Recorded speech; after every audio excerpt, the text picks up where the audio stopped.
going to Malaysia, Islam was great. Islam yang moderate yang disebut oleh Syekh Al-Yusuf Al-Qaradawi, pemikiran Muhammad Nasir, pemikiran Bung Hatta, pemikiran Bung Hamka adalah Islam moderate macam dengan negara kita ini. Terbaik Malaysia ini.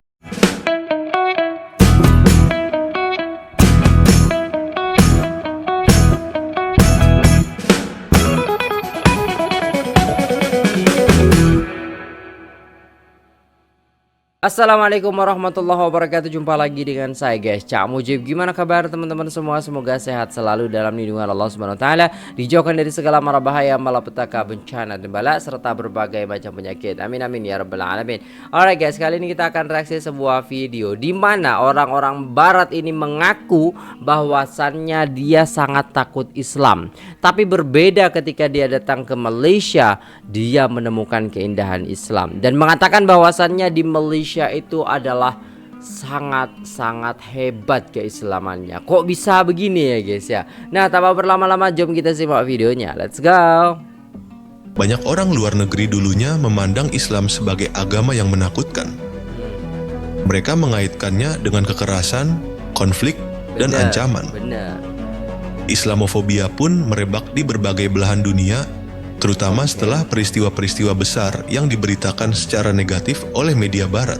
Betul banget itu. Namun, pandangan banget itu perlahan mulai berubah dan salah satu titik balik pentingnya adalah saat mereka datang ke Malaysia. So I can start off with how I was pretty much Islamophobic, anti-Islam. Yeah, I was, to be honest, I was. Yeah. So, journey to Islam started when I actually came to Malaysia. I was originally anti-Islam. I didn't like Muslims.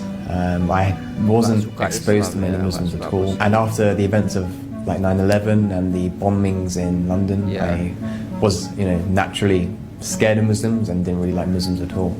And obviously I was against sort of the whole ideology of Islam.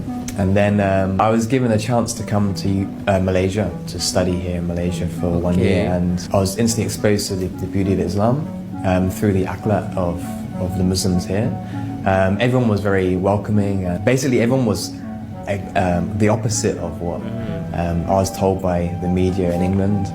And I naturally became curious and I wanted to know more. So when I was in Malaysia, I asked everyone, more questions about Islam. Why do women do this, or why do you do? They gave me the answers, and the answers are what I wanted to know in a very simple way, so I could understand it, or any non-Muslim could understand it, without the complications, making it confusing for a non-Muslim to understand. Why do you do all the washing up your arms when you pray? Why do you bow down when you pray? Allow me.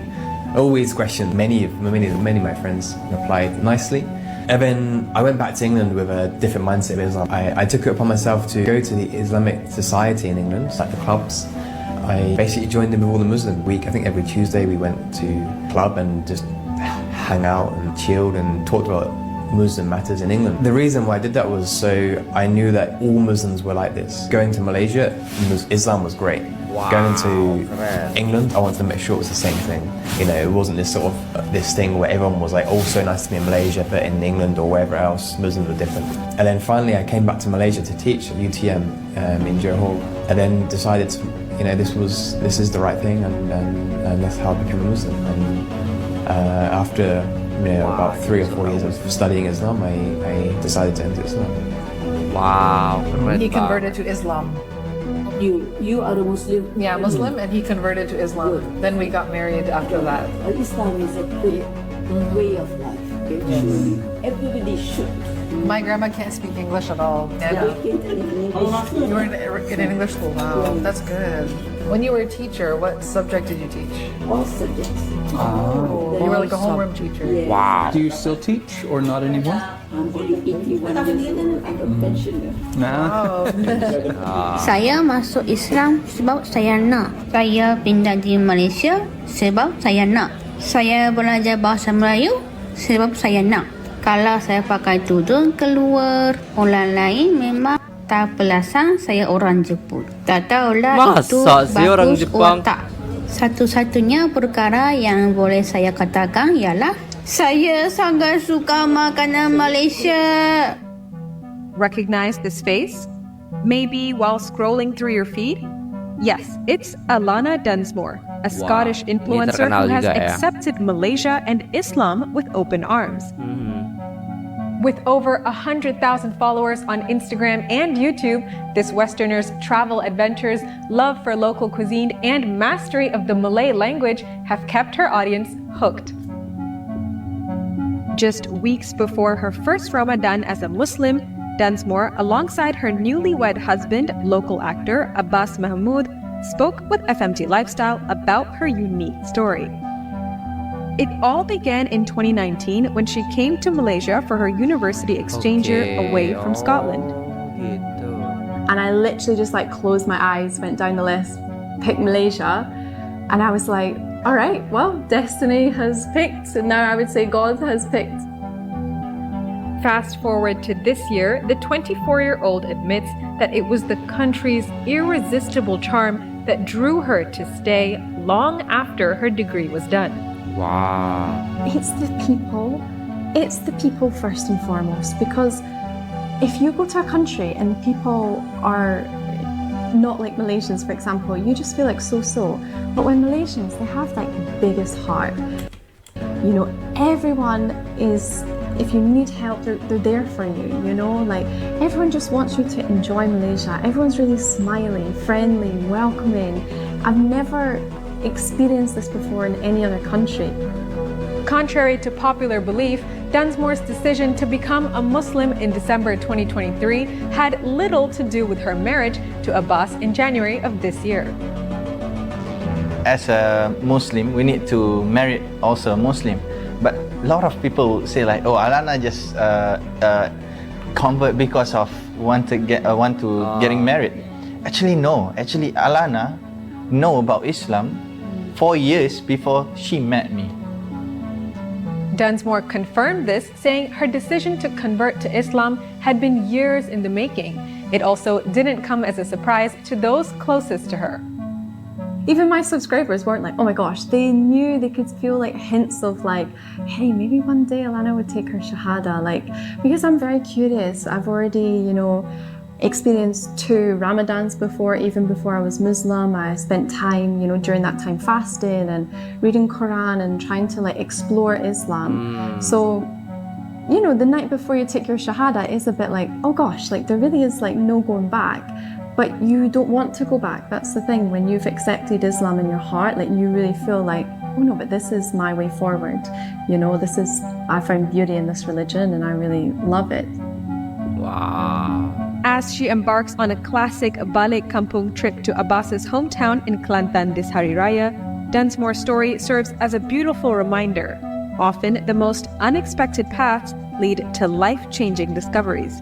How do you practice Islam in space? Well, in 2007, the Malaysian astronaut Sheikh Muzaffar Shakur was preparing for a Russian mission to the International Space Station, and as a devout Muslim, he prayed 5 times a day in the direction of the Kaaba, located in Mecca, Saudi Arabia. But once you leave Earth's orbit, days last only 90 minutes, and when you're on the ISS, Mecca changes location in relation to you, moving at 17,400 miles per hour. So a group of 150 experts in Islamic law and practice at the National Fatwa Council of Malaysia helped determine how he could adapt his prayer practices to life in space. He could project the Kaaba's location into space mathematically, move his head instead of lying down, which is a bit difficult in zero gravity, and use his point of departure to calculate the time of day. In the end, Shakur was able to maintain his ritual obligations just a little differently. Seorang wanita Tionghoa asal Malaysia yang bernama Naira membagikan video saat pertama kali ia mengucapkan kalimat syahadat pada bulan Januari lalu. Dalam video tersebut, Naira mengungkapkan bahwa Islam telah membawanya pada kebahagiaan yang luar biasa. Dia berkata bahwa setelah memeluk Islam, hubungannya dengan keluarganya terutama orang tuanya semakin dekat. Ia merasa Islam memberikan panduan untuk mencintai dan menghormati orang tua. Naira merasa sangat bersyukur telah memeluk Islam, terutama karena ajaran agama ini mendorong pemeluknya untuk terus belajar. Menurutnya Islam bukan hanya tentang keyakinan, tetapi juga tentang pembelajaran karena agama Islam banyak mengandung pengetahuan dan ajaran yang perlu dipelajari. Lebih lanjut, Naira juga mengungkapkan bahwa semakin banyak ia belajar, semakin dekat ia dengan Allah. Tak hanya membaca Al-Quran saja, Naira juga mengamalkan hadis-hadis dan sunnah Nabi Muhammad yang membawanya lebih dekat dengan penciptanya dan membuat ia merasakan kedekatan spiritual yang semakin menguat. You know what the best thing is? My husband is currently away, and no, I'm not talking about what you're thinking. I'm not happy that he's gone. Obviously, I miss him, but I would say this is the first time in my life where I genuinely feel so much peace when I'm on my own and I'm thinking about Allah and myself, like, and how to improve myself, how to improve my relationship with Allah, and I've just never feel so at peace.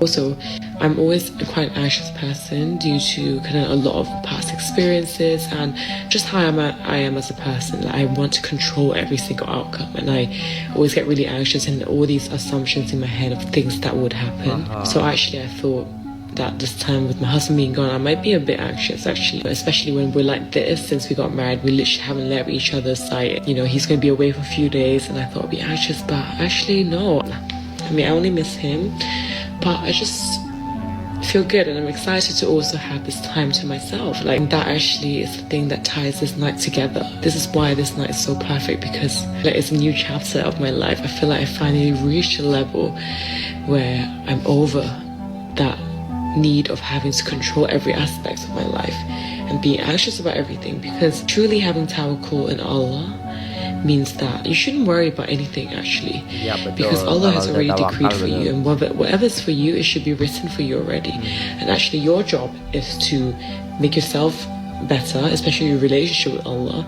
You should worship Him a bit better so He rewards you for what you deserve, right? So that's what you can do. Like, it's a need for control that makes us anxious, that makes us stressed, right? Like, so really letting go of that is so important, and tonight I'm feeling it as its max. Tomorrow I have a beautiful day planned. I have Pilates again in the morning, brunch with the girls, so on, and I have so many things I want to do. Honestly, I need to remind myself of this every day, because this is when I feel the most peaceful, and I just feel like everything in life is going to work out. It's very important to tell yourself this, and I hope this reaches some of you guys and remind you that you shouldn't worry, just trust in Allah, ask Him for anything that you do, every small thing, whatever you're doing, think of Him and ask Him for what you want. You feel so connected with Him, and your stress will slowly ease away. I literally can't be more grateful right now. I feel so happy, I feel at peace. You know, when you feel free, that's how I feel. Xi Xinghua, pria berusia 89 tahun asal Nanjing, Tiongkok, memeluk Islam di bulan Ramadan, menemukan kedamaian dan makna hidup di usianya yang senja. Kisahnya menjadi perhatian banyak orang di Malaysia setelah dibagikan oleh putranya, Ahmad Shirongxuan, di TikTok. Xinghua mengungkapkan bahwa keinginannya untuk menjadi muslim semakin kuat setelah tiba di Malaysia. Dengan bimbingan Imam Mapeng, ia mengucapkan syahadat di sebuah masjid, menandai langkah resminya memeluk Islam. Meski belum mulai berpuasa, ia berniat belajar dan melaksanakannya secara bertahap. Ahmad yang telah menjadi muslim sejak tahun 2000 sepenuhnya mendukung keputusan ayahnya. Ia menceritakan bahwa sang ayah telah mempelajari cara salat di Nanjing selama bertahun-tahun sebelum menyampaikan keinginannya untuk memeluk Islam. Kisah Xinghua menyoroti semakin banyaknya mualaf Tionghoa di Malaysia. Terinspirasi oleh tokoh seperti Firdaus Wong dan Ridwan T. Perjalanannya menunjukkan kekuatan transformasi melalui iman dan pencarian makna hidup yang universal.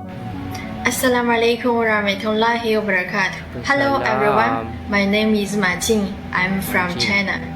Recently, I live in Malaysia. Actually, this is the first time I make my own video.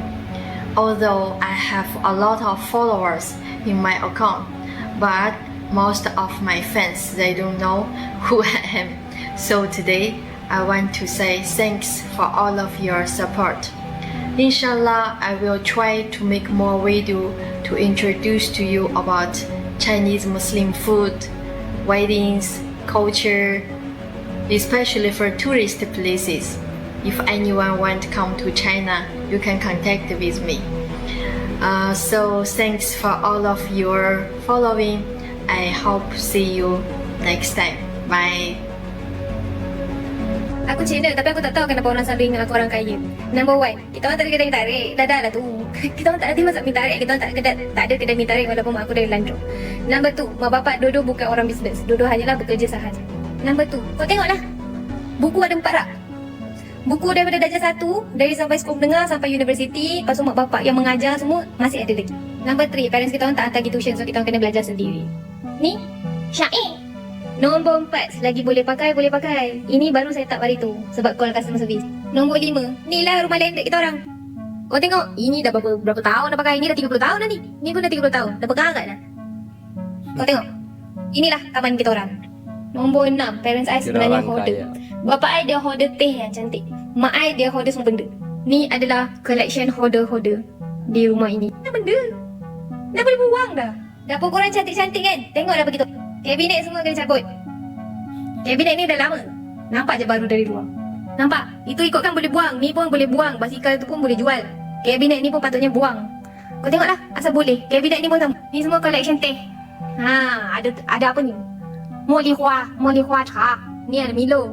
Ni soya bean. Lepas tu ni plastik yang tak nak dibuang. Ni patutnya tandas. Dah kebiasaan. Tapi jadi store. Ni tandas luar. Tiba-tiba tersesat yang Syai ni. Lepas tu kau tengok. Ni dah jadi storeroom dah. Tandas boleh guna jamban je. Nak mandi tak boleh jangan mandi kat sana. And the only gambar keluarga yang kita orang ada 2 sahaja. Ni pun sebab childhood trauma. Ni yang pertama. Ni yang kedua. Kita tak ada gambar lain. Dari kecil sampai sekarang tak ada.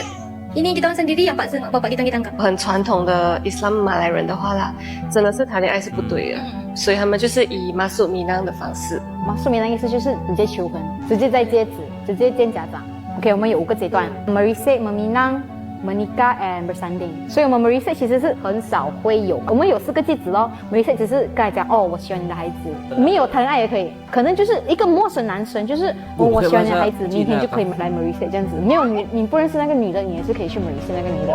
所以他也有点就是像 dating， 对，but 是 official 的，就是要双方家人agree 这个 dating，but 可以出来吃饭。除非有带第三方哦。想问一下你们以很传统的马来人，如果你到什么样的程度，你就马上米囊？我们米囊的那个定义就是在我已经确定要跟你孩子结婚，在什么日期，所以在我们米囊的这个过程里呢，我们会berbincang，就是讨论我们在哪一年啊，哪一个月我们会结婚这样子。因为其实华人也会，但华人就是确定结婚，其实我们也会讨论这件事情。就很简单，好像我对这个人有意思，我是男的，所以我要 book 你。所以你们讲不这个词是对的吗？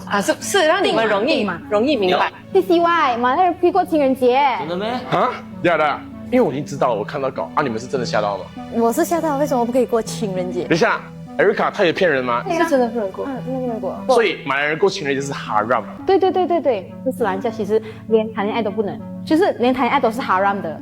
而且如果我们好像在庆祝 Valentine Day， 其实是我们在支持我们做一个 zina 的一个马夏的一个动作。zina 跟马夏其实就是2个还没有结婚的关系，就是走到一起啊，就是握手啊，牵手也算是 zina 马夏，就是一个不好的一个东西啦。所以其实如果我们在情人节，当然是会做这些庆祝恋爱的一个方式嘛。所以其实是 haram， 其实是不可以的。不可以谈恋爱，不可以庆祝情人节。啊，对，所以我们其实不可以讲 Happy Valentine Day, my baby， 不可以。所以在马来人里面不会有那种，Dear， 今天是我们的第2年，为什么没有给我 Valentine's 礼物？没有，不可以，好让。刚才你有讲到连握手那种也不可以吗？牵手其实是不可以。可是我看过，我上过一个节目哦，他们很亲密的哦，那些马来人。Modern 马来人跟传统马来人其实是有差异的啦。如果真的是很马来人、很伊斯兰教的人，其实是他不会这样子做的。所以去 cinema 看戏也是不可以。that's why 格兰丹不能咯，是不是？因为很传统。格兰丹其实不给男女一起坐在一起看电影的，他们会有半男一半女这样子分。Saya nak tanya saudara lah, tunjukkan saya dalam dunia mana ada negara Islam. Bukan, saya bukan negara Islam. Negara itu didiami oleh orang Islam, bukan negara-negara Islam. Iya ke? Didiami, ramainya 90% dia tengok Islam. Di mana orang Islam? Di Pakistan? Apakah model itu yang kita lihat di Islam di Malaysia? Apakah model Iran? Di mana tak ada. Tidak ada. Islam yang moderate yang disebut oleh Syekh Al-Yusuf Al-Qaradawi, pemikiran Muhammad Nasir, pemikiran Bung Hatta, pemikiran Bung Hamka adalah Islam moderate macam dengan negara kita ini. Terbaik Malaysia ini menguruskan orang Islam menjadi pohon yang kuat, boleh berteduhnya orang asing. Inilah Islam. Ini konteks Islam, bukan Islam yang macam repang, pom-pam, meletup, potong kepala. No. Islam ni makmur. Islam ni, kalau sebut Islam, apa guna kita nak letak Islam sedangkan negara kita wah. Di Malaysia, kita tak sebut Islam, tapi kita sebut kemakmuran. Itulah manisnya orang Melayu Islam ni. Di Malaysia umpamanya. Orang Cina boleh kaya, orang India boleh hebat, semua bangsa boleh hebat. Siapa pemimpin dia? Orang Melayu dan Islam. Dan dalam perlembagaan menyebut agama negara ialah agama Islam. Ini negara Islam ni. Tetapi negara Islam kita ialah negara Islam moderate yang boleh didiami oleh semua manusia dengan aman dan makmur. Malaysia telah menjadi jendela baru bagi banyak orang untuk melihat wajah Islam yang sebenarnya. Benar juga. Di sini mereka menemukan bahwa Islam bukanlah seperti yang digambarkan media. Islam di Malaysia justru sangat damai, penuh toleransi, dan hidup berdampingan dalam keberagaman. Sikap ramah, akhlak yang santun, serta budaya Islam yang terintegrasi dalam kehidupan sehari-hari membuat banyak orang asing terpesona. Tak sedikit dari mereka yang akhirnya memutuskan untuk memeluk Islam setelah tinggal atau berkunjung ke Malaysia. Mereka merasa diterima, diberi pemahaman tanpa paksaan, dan merasakan ketenangan yang selama ini mereka cari. Bahkan, bukan hanya orang luar negeri. Kini, semakin banyak warga Tionghoa di Malaysia yang juga tertarik kepada Islam dan memilih menjadi mu'alaf secara sukarela. Masya Allah. Malaysia pun diiktiraf sebagai salah satu negara Islam terbaik di dunia, bukan hanya karena sistemnya, tetapi karena cara masyarakatnya memperlihatkan nilai-nilai Islam secara nyata. Lembut, bersahaja, dan penuh makna. Inilah bukti bahwa wajah Islam yang damai mampu menembus dinding prasangka. Mari kita jaga akhlak dan sikap kita sebagai cerminan ajaran Islam yang sesungguhnya. Betul. Karena seringkali dakwah yang paling menyentuh hati bukan berasal dari kata-kata. Oke guys, sudah selesai videonya dan itulah tadi ya guys ya, sangat menakjubkan sekali berarti ya kan. Dan kalau kita lihat pengakuan-pengakuan daripada bule ataupun Mat Saleh itu, bahwasannya ketika dia sampai di Malaysia, yang awalnya takut dengan Islam, yang awalnya berpikiran negatif tentang Islam, ketika sampai di Malaysia maka dia sangat merasakan keindahan Islam itu sendiri. Dan Masya Allah tabarakallah, banyak orang-orang luar yang istilahnya memutuskan memeluk Islam ataupun bahkan belajar Islam itu di Malaysia. Saking kentalnya ya agama Islam di sana, dan setiap orang yang tinggal di sana juga berbeda agama pun tetap ya makmur seperti itu. Masya Allah tabarakallah, terbaiklah ya kan. Dan alhamdulillah kita semua nih guys ya beragama Islam, dan alhamdulillah buat kawan-kawan semua, yuk kita belajar tentang Al-Quran, belajar tentang sunnah, belajar tentang apa yang dibolehkan dan apa yang tidak dibolehkan, apa yang dilarang dan apa yang dihalalkan, seperti itu ya guys ya. Jangan sampai istilahnya kadang ya kita ini Islam daripada dulu, daripada ayah ibu kita, nenek kita, tetap kadang kita malas untuk belajar ya. Islam itu ya indah apabila kita terus belajar sehingga menemukan sejatinya Islam, ataupun bisa dikatakan kemurnian cinta kita kepada Islam, seperti itu ya guys ya. Nah itu dulu videonya guys, terima kasih sudah tengok video ini sampai selesai. Jangan lupa like, share, komen, subscribe. Saya pamit undur diri. Assalamualaikum warahmatullahi wabarakatuh.